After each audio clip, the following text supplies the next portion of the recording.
Orang yang ada di sana tercengang mendengar ini kecuali Haris dan Rehan. Ayah kita ikut rada lemot ya kak. Masa masalah kayak gini dia baru ngeh. Bima menyenggol lengan Aldi saat Aldi malah membisikkan kata-kata yang tidak penting. Mereka di sini karena kepo dan Aldi malah berbicara seenaknya. Kenapa nggak bilang dari awal sama ayah? Kalau ayah tahu, ayah yang akan menghajar laki-laki ini. Ayah itu tidak penting sekarang. Anggis dalam kondisi tidak baik. Menantu ibu sedang berjuang antara hidup dan mati. Selesaikan masalah ini sebelum menantu ibu bangun. Ibu nggak mau dia sedih lagi. Nugroho mengiyakan apa yang Anjani ucapkan. Yang sudah, kalau begitu, Rehan benar. Kita tidak membutuhkan uangmu, Tuan Antoni yang terhormat. Kita bisa menjaga Anggi, dia bahagia bersama kami. Jangan usik hidupnya, kau juga bisa lihat atas apa yang telah kau lakukan. Menantuku malah terbaring di rumah sakit. Dia tidak ingin menemuimu, aku harap kau mengerti. Kalau kau menginginkan seorang anak, kau rawat saja anak bayi yang juga ditelantarkan oleh orang tuanya. Anggap itu sebagai penebusan dosa. Kau bisa pergi dari sini sekarang. Itu pun kalau kau memang masih ingin Anggi hidup bahagia. Nugroho berbicara dengan nada ketusnya, yang mana itu membuat Antoni merasa dongkol. Dia sendiri pun merasa bingung. Harus apa jika terus dia memaksa? Dia takut Anggi akan sangat membencinya. Aku akan pergi, tapi bolehkah aku meminta satu hal? Rehan mendongak menatap Antoni tidak suka.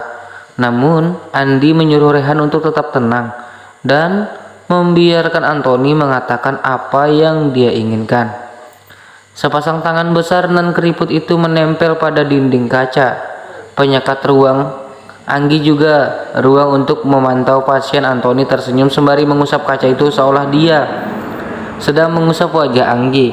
Hatinya hancur setelah keadaan putri semata wayangnya. Antoni tahu dia sudah melakukan kesalahan.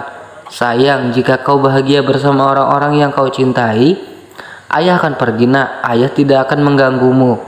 Mulai sekarang hiduplah bahagia. Maafkan ayah karena ayah kau juga jadi begini. Ayah menyayangimu sayang. Antoni mengusap kasar buliran bening yang mengalir di sudut matanya. Dia meninggalkan ruangan itu meskipun hatinya sangat enggan. Antoni tahu dia sudah melakukan dosa besar. Dan mulai sekarang dia akan membiarkan Anggi bahagia tanpa bayang-bayang darinya. Jemari lentik nan rapuh bergerak sedikit demi sedikit. Perlahan detak jantung juga napas Anggi mulai bekerja seperti semula. Matanya terbuka perlahan. Namun ketika dia melihat cahaya lampu, matanya refleks kembali tertutup. Dokter, pasien sudah sadar dok. Seorang suster berbicara dengan gembiranya kepada sang dokter. Dokter itu pun bergegas mengecek keadaan Anggi, juga melihat denyut nadi wanita itu. Bibirnya menyunggingkan sebuah senyuman tak kala dia menyadari jika Anggi sudah berhasil melewati masa kritisnya. Om Rehan, suster itu mendekatkan telinganya di depan wajah Anggi. Om Rehan sus, Om Rehan. Rehan bersimpuh di samping ranjang istrinya. Kini Anggi sudah dipindahkan ke kamar inap biasa. Selang impus hanya tinggal satu, oksigen juga sudah dilepaskan. Wajah pucat Anggi menjadi saksi bahwa wanita itu memang tidak sedang baik-baik saja. Tatapannya kosong, buliran air bening mengalir dari sudut matanya. Sudah 1 jam sejak Rehan berlutut di samping ranjang sembari menggenggam tangannya. Anggi masih menggeming seolah raganya sudah kembali, namun masih mencari tempat yang tepat untuk tinggal. Sayang, aku tahu semua ini salahku. Seharusnya aku bisa menjagamu dengan baik. Maafkan aku, Anggi, maafkan aku. Suara lirih itu terdengar saat memilukan. Om, Rehan langsung mendongak. Iya, Anggi. Berdirilah. Rehan mengangguk. Dia berdiri meskipun dengan susah payah. 1 jam berlutut membuat kakinya melemah seperti jeli. Sembari berpegangan pada tepian ranjang, Rehan berdiri menatap Anggi yang masih menatapnya langit-langit rumah sakit. Apa bayi kita benar-benar tidak bisa bertahan? Lirih Anggi membuat Rehan tertegun. Jantungnya kembali mencelos. Dia bingung harus mengatakan apa. Dokter mengatakan jika kita harus menunggu 2 hari untuk melihat reaksi janin itu, Anggi. Anggi menoleh. Wajahnya yang tadi tidak berekspresi mulai menunjukkan perubahan. Tangannya menarik tangan Rehan dan menggenggamnya erat. Jadi dia belum pergi kan? Apa yang harus kita lakukan untuk mempertahankan janin ini? Aku akan melakukan apapun asal janin ini bisa bertahan. Tolong katakan padaku harus apa, Om. Katakan sama Anggi apa yang harus Anggi lakukan. Rehan merengkuh tubuh bergetar Anggi. Dekapan hangat itu semakin membuat Anggi tak kalah menahan derayan air mata. Anggi tahu dia bodoh karena dia telah membuat janin yang dia kandung berada dalam kondisi seperti ini. Namun Anggi juga tidak tahu kalau saat itu dia sudah hamil. Kalau dia tahu, dia tidak akan melakukan hal segila seperti itu. Kita tidak bisa melakukan apa-apa, Anggi. Kita berdoa saja semoga Allah masih mempercayakan janin ini pada kita. Anggi menggelengkan kepalanya. Dia memukul dada Rehan berulang kali.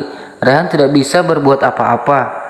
Dia hanya membiarkan Anggi terus menangis hingga tangisan itu terus melemah hanya suara sesenggukan Anggi yang Rehan dengar. Perlahan Rehan menggenggam tangan Anggi dan mengusapnya lembut. Istrinya sudah tidur. Selelah itukah dirinya? Maafkan aku, Anggi. Tidurlah jika kau sangat lelah. Rehan membaringkan Anggi di atas lengannya, ikut berbaring dan mulai memejamkan mata, mencoba untuk melupakan semua masalah ini meskipun hanya sekejap. Rehan harap setelah Anggi bangun dia akan lebih membaik. Apa mereka tidur? Tanya Anjani pada Aldi dan Bima yang mengintip Anggi dari celah pintu. Sepertinya iya, Bu. Kita biarkan mereka istirahat dulu. Anjani mengangguk. Dia yang tadi sudah sangat ingin masuk menarik dirinya lagi. Mungkin saat ini Rehan dan Anggi memang membutuhkan waktu berdua. Keadaan hati mereka sedang tidak baik-baik saja. Anjani begitu terluka saat tahu kalau Anggi akan kehilangan bayinya. Apalagi Anggi dan Rehan yang sudah menunggu kehadiran bayi. Bu, kita pulang saja dulu. Kita ambil segala kebutuhan Anggi. Anjani mengangguk. Tangannya terulur menarik lengan Aldi dan Bima. Kenapa kita harus ikut? Tanya Bima tidak setuju dengan keputusan Anjani. Jika kalian di sini tanpa pengawasan ibu, takut kalian akan mengganggu Rehan dan Anggi. Lebih baik pulang saja dulu. Anjani menyeret Aldi dan Bima untuk segera pergi meninggalkan tempat itu. Meskipun kedua anaknya sudah menolak dengan berbagai alasan, namun Anjani tidak akan melepaskan pengacau-pengacau yang selalu merusak suasana itu untuk tetap tinggal. Di tempat lain, Dito sedang berusaha untuk membujuk Tania supaya istrinya itu menghentikan tangisannya. Sudah 2 jam Tania mengurung diri di dalam kamar. Dito hanya bisa duduk bersandar pada pintu kamar karena dia tidak diizinkan masuk.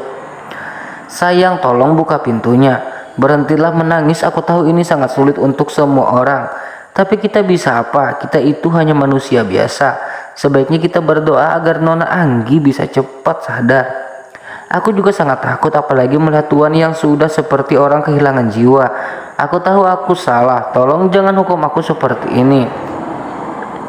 Brak-brak, Dito terjungkal ke belakang saat pintu kamarnya dibuka dari dalam.